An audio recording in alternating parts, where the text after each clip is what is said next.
Welcome to Daniel's Inferno. My name is Daniel. Thank you for joining me today. Before we get started, if you have a moment, please like, share, subscribe, leave a comment down below, and join the conversation. Today's video, somberly, I do this video. The Canada that Justin Trudeau is creating is not a Canada that I am proud of.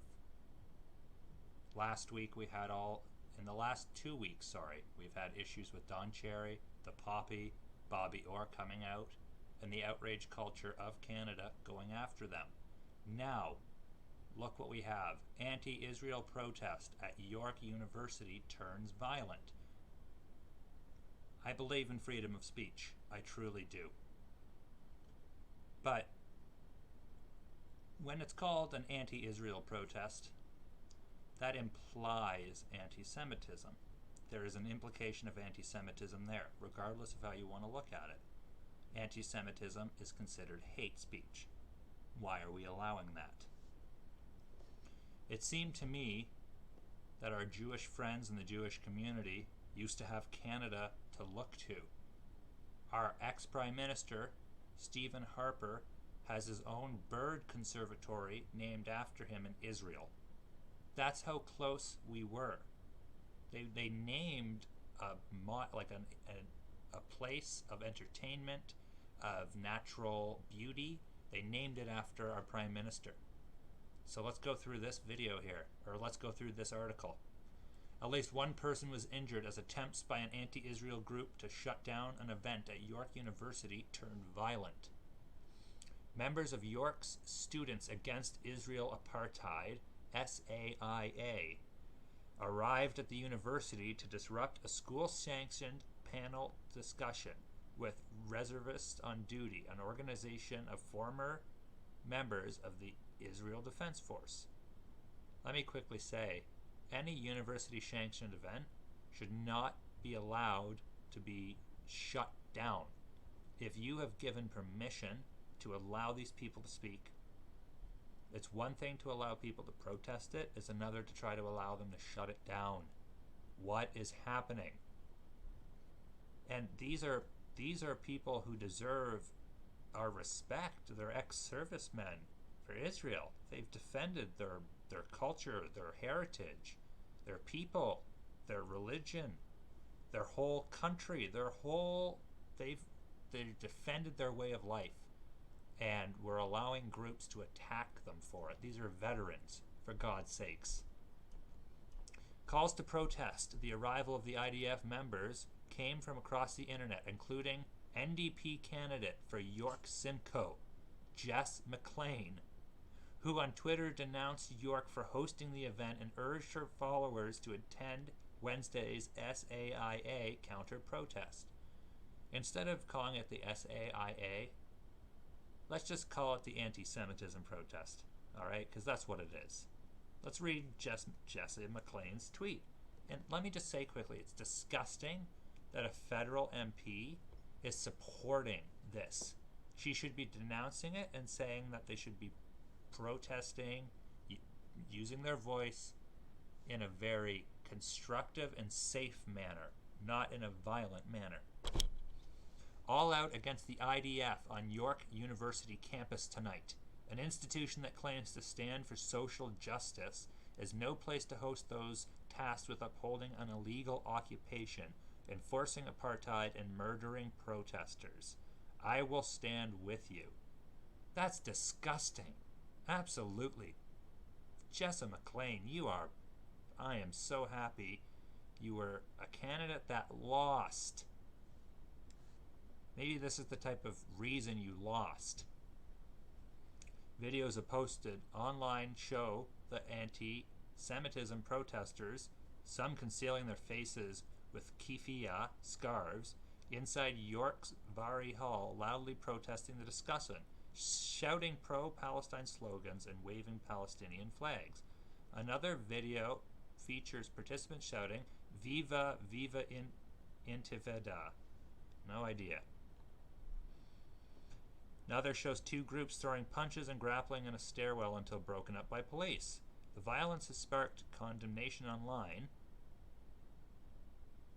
from Bana Briff, Canada CEO Michael Moyston, calling for York University to take action. Further investigation is required into how a registered student group was permitted to glorify terrorism, thank you, and attempt to intimidate those peacefully assembling on campus. Thank you. Some reasonable argument right there.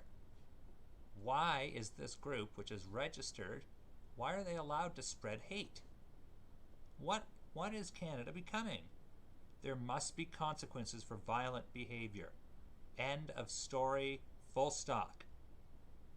York Centre MPP and University alum Roman Barber likewise wants an investigation into what led the violence. Make no mistake, this was not peaceful protest.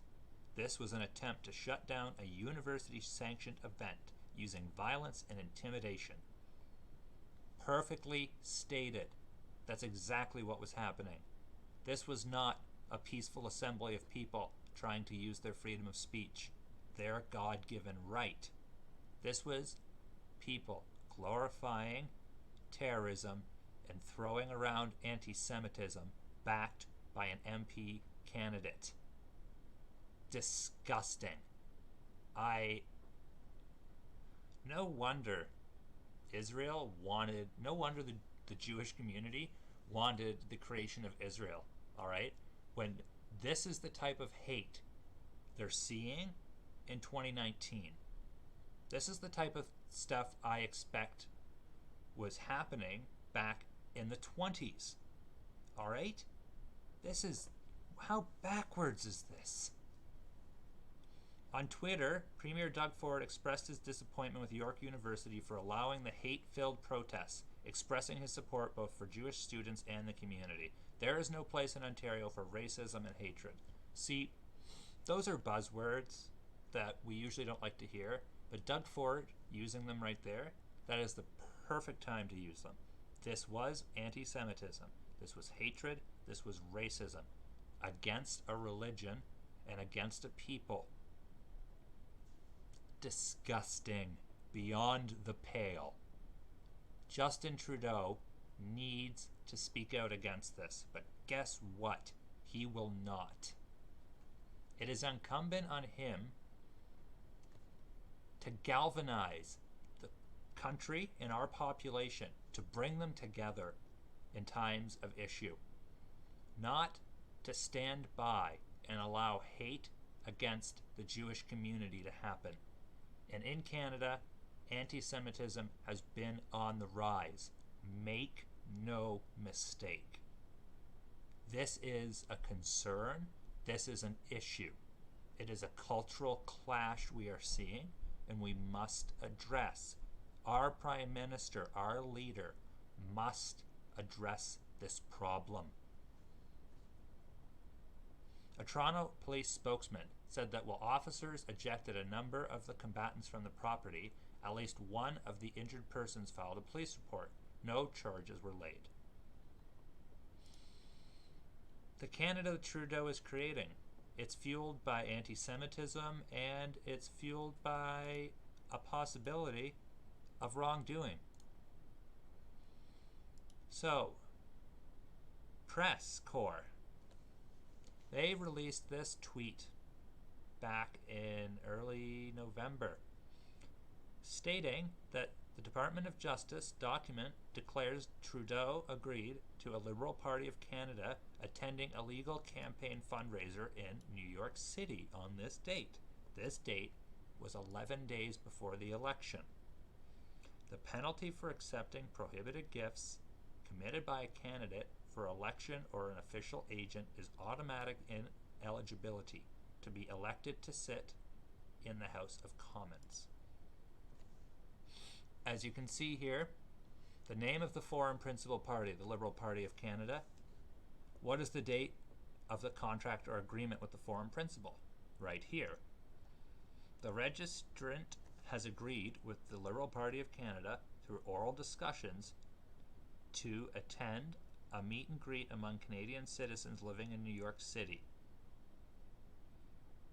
at a Canadian citizen's home and collect donations from those Canadian citizens for his Canadian election campaign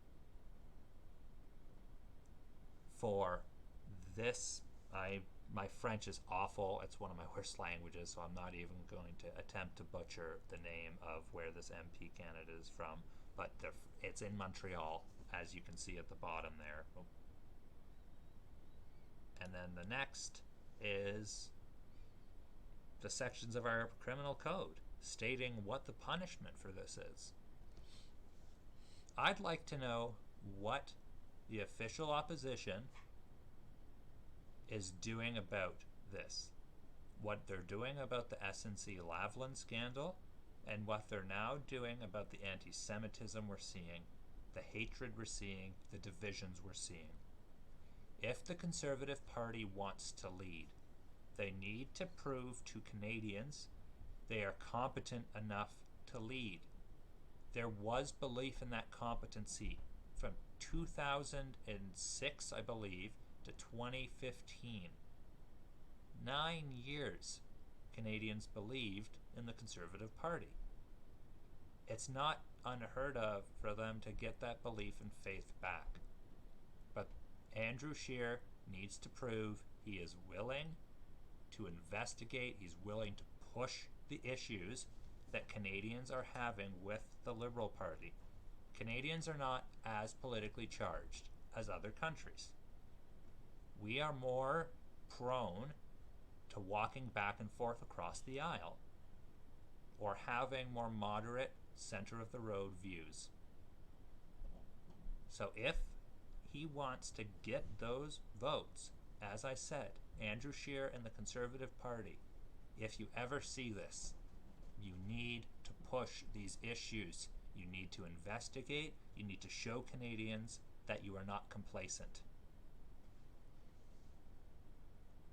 Everyone, please, try to bring rationale, try to bring sanity back to your communities through discourse, through dialogue, and through a calm, mediated, well thought out argument with another individual. Listen to what they say, as they hopefully will listen to you. Thank you very much for watching. Have a nice day.